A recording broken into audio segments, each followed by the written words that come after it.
मोदकं सदा विमुक्तिसाधकं कलाधरावतंसकं विलासिलोकरञ्जकं मनायकैकनायकं विनाशिते भदैत्यकं नताशुभाशुनाशकं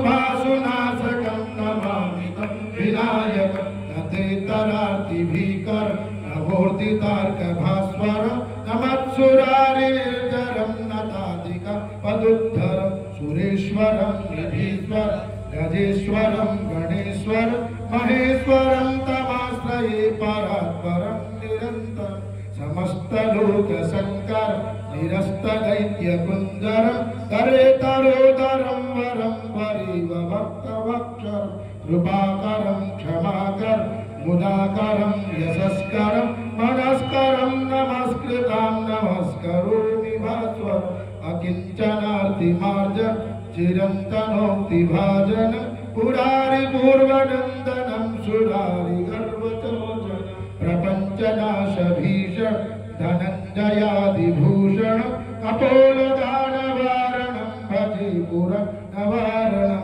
नितान्तकान्तदन्तकान्तकात्मजम् अचिन्त्यरूपमन्तहीनमन्तर यकृन्तनं हृदन्तरे निरन्तर वसन्तमेव योगिनां तमेकदन्तमेव तं विचिन्त्य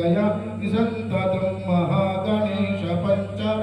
मादरेण योन्वहं प्रगायति प्रभातके हृदि स्मरं गणेश्वर अरोगतामतोषतां सुसाहिति सुपुत्रतां समाहितायुरष्टुभूति अभ्युपेति सोचिरा या श्री स्वयं सुकृतिनां